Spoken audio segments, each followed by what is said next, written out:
我爸爸喺即係07年嗰陣時就即係過咗身，屋企啦就即係頓時之間就失去咗一個好主要嘅即係經濟支柱。即係我哋嘅同學咧，佢哋嘅眼界係比較少一啲。夢想啊，即係希望趁年輕啦，去探索下世界。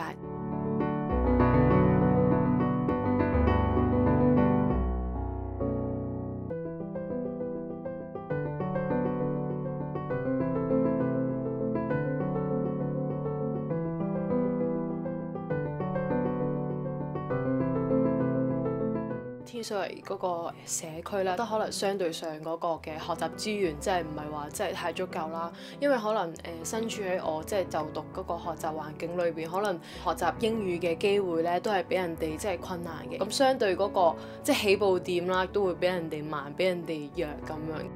呢度就係我間睡房啦，咁我平日就係同媽咪即係瞓呢度嘅。咁如果我可能需要溫習啊，咁我就要即係出去廳出邊張台咁樣咯。我哋嘅同學咧，其實喺家庭上面得到照顧咧係比較少啦，經濟上面嘅支持力都係比較少嘅。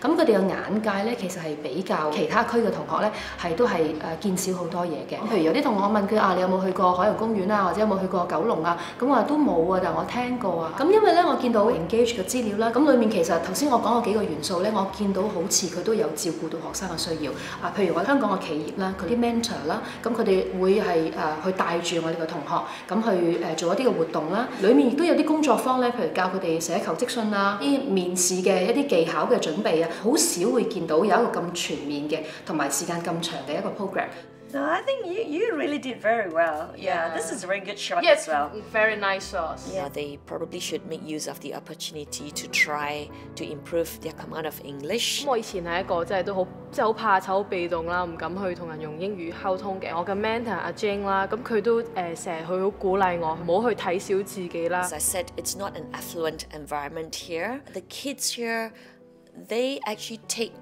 to heart the opportunity that's given to them.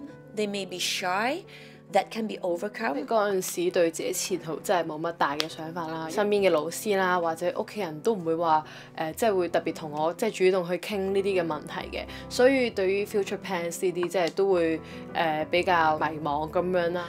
阿 Jane 啦，佢亦都建立咗一個好好嘅榜樣，對於我人生嘅路向啦，佢俾咗好多唔同嘅 advice 我啦。我嘅夢想其實都係做一個旅遊嘅專欄作家，即係我人生目標係想出一本書去介紹我自己嘅遊歷啦，我嘅旅遊世界。Opportunity to me is important in life.